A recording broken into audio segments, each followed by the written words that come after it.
Il vous souviendra que dans mon adresse à la nation en date du 19 août 2023, j'annonçais au peuple nigérien souverain la tenue d'un grand dialogue national inclusif chargé principalement, je cite, 1. De définir les principes fondamentaux devant régir notre transition. 2. Définir la période de la transition. 3. Définir les priorités nationales durant la transition. 4. Rappeler les valeurs fondamentales devant guider la refondation de la République.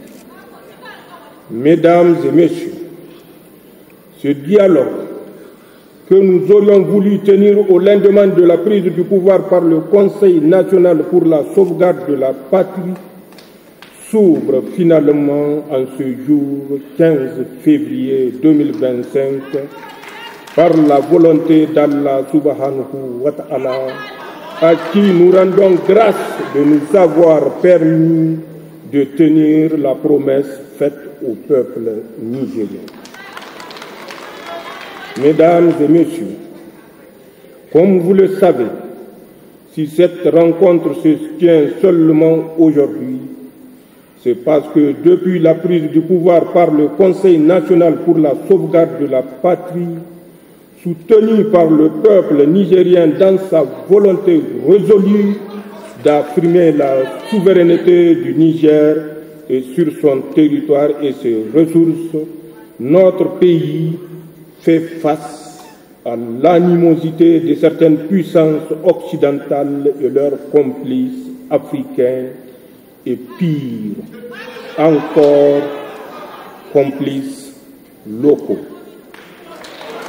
Les Nigériens vivent encore dans leur chair l'embargo lâche, inhumain, illégal, ainsi que la menace d'une guerre militaire contre leur pays, décidée par la CEDEAO sous influence, sur injonction de la France. Ils ne l'oublieront jamais. Et c'est pour cela, comme un seul homme, je n'en doute pas, ils s'investiront pour que ces assises réussissent au bénéfice du Niger et de ce vaillant peuple. Mesdames et messieurs, ces menaces sont certes toujours présentes. Elles sont devenues perfides et se sont étendues à notre tissu économique et au fondement même de notre cohésion sociale. Mais grâce à la détermination du peuple nigérien et des forces de défense et de sécurité, la résilience et le sens du sacrifice de nos populations ainsi que nos prières, nous avons réussi à ce jour à les contenir, à créer des conditions de stabilité nécessaires pour la tenue de nos assises. Cependant, je vous invite tous, ici et partout ailleurs sur l'ensemble du territoire national et dans notre confédération, à plus de vigilance pour préserver notre sécurité et pour faire échec aux manœuvres sournoises de déstabilisation venant de nos ennemis. Chaque Nigérien, chaque citoyen de la Confédération doit se conduire en digne soldat, défenseur de la patrie, de notre espace commun. C'est cela notre devoir envers nos familles, envers nos proches, envers nos pays. Mesdames et messieurs, en parlant de défenseurs de la patrie, je vais une fois de plus rendre un vibrant hommage à nos forces de défense et de sécurité et à notre vaillant peuple qui continue de se battre pour notre souveraineté et notre dignité dans l'honneur et la victoire certaine à venir, Inch'Allah. Je vais également, en ce jour solennel, prier pour le repos des âmes de toutes nos victimes militaires et civiles de ce terrorisme barbare qui nous est injustement imposé et souhaiter prompt rétablissement aux blessés. Amin. Je vais enfin exprimer ma sincère reconnaissance à tous nos compatriotes, à nos frères de la Confédération AES et d'Afrique, à tous ceux qui se sont mobilisés pour nous soutenir dans l'adversité et pour la refondation de notre patrie. Je veux leur dire qu'ils méritent tous d'être participants aux assises qui débutent aujourd'hui à Niamey. Mais je reste aussi convaincu qu'ils vont continuer, peu importe le lieu ou la place qu'ils vont occuper, à soutenir le processus historique en cours au Niger et dans les pays de l'AES, car c'est une question de souveraineté et d'engagement patriotique. Labou-Sanino, Zanchan Assani. Au-delà de la simple participation ou non à des assises, quelle que soit par ailleurs leur importance, c'est surtout de notre survie en tant que pays et de nos intérêts communs dont il s'agit. C'est donc le moment de vous inviter chacun et tous, chers compatriotes, à ne pas rester à la marge ou de vous auto-exclure de ce mouvement historique qui sera gravé dans les annales de notre cher pays. J'instruis par conséquence le gouvernement de continuer à œuvrer pour associer encore davantage nos compatriotes à la tenue de nos assises en initiant des procédés innovants pour un dialogue national inclusif et réussi. Mesdames et messieurs, à l'endroit des participants aux assises, je veux que vous avez été désignés par vos structures respectives, mais désormais, vous devez vous comporter en digne fils du Niger, grand défenseur de valeurs nigériennes et de seuls intérêts du pays. Vous devrez, par conséquent, vous départir de tout corporatisme, de tout esprit de clan et de tout égoïsme pour vous mettre au service de l'intérêt général. Je vous exhorte donc à vous élever au niveau de la confiance placée en vous par le peuple nigérien et de responsabilités qui sont désormais les vôtres.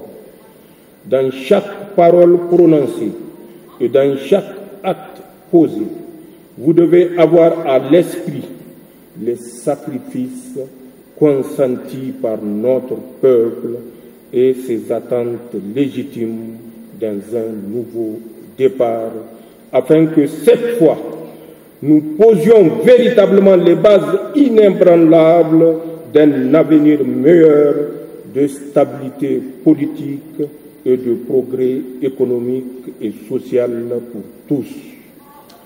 C'est dire qu'à la différence de ce que les Nigériens ont connu par le passé, les présentes assises ne peuvent pas se réduire à une tribune de promotion personnelle, de positionnement politique, de règlement de compte, de critiques acerbes, injustifiées et de tremplin pour une conquête du pouvoir à venir.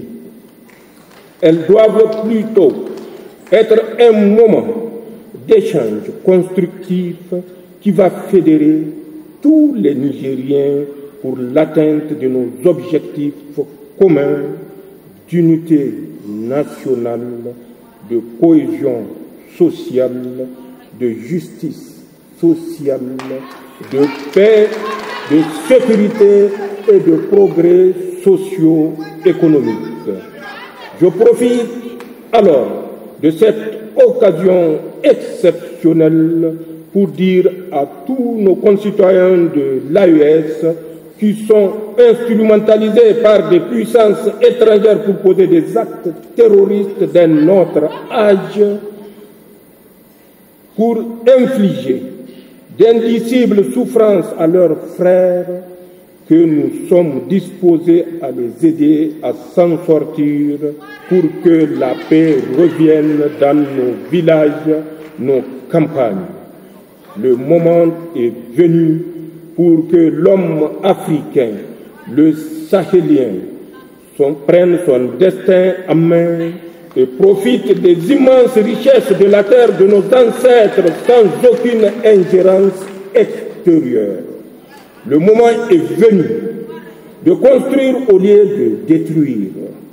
Aussi, je voudrais saluer les immenses efforts de tous ceux qui œuvrent discrètement mais efficacement au dialogue et au retour de la paix entre Nigériens dans nos communautés et dans nos campagnes. Enfin, ces assises doivent être un moment de synthèse et de propositions réalistes et pertinentes. Cet objectif peut être atteint entre l'annonce des assises en août 2023 et leur tenue effective en ce mois de février 2025. Les Nigériens des villes et des campagnes ont eu le temps de débattre en profondeur de tous les sujets d'intérêt national et de faire des propositions aussi bien individuelles que collectives pour mieux faire face aux défis qui se posent à notre pays. En effet, le ministre d'État, ministre de l'Intérieur, vient à juste raison de nous rappeler que c'est le 31 décembre 2023 que le Premier ministre a procédé au lancement officiel de nos assises régionales à Agadez. Pour ma part, je m'engage à prendre en compte toutes vos propositions et à leur donner une traduction concrète progressivement, aussitôt après avoir reçu le rapport de vos travaux dans les jours à venir. En souhaitant pleine réussite à nos assises, je prie Allah, le clément et le miséricordieux, de bénir le Niger, son peuple, de bénir nos concitoyens de la Confédération AES et tous les peuples épris de paix et de justice. Que ces assises apportent le meilleur au peuple nigérien qui le mérite tant. Vive le Niger, vive la Confédération AES, Labou Sanino, Zanchan Kassani, je vous remercie.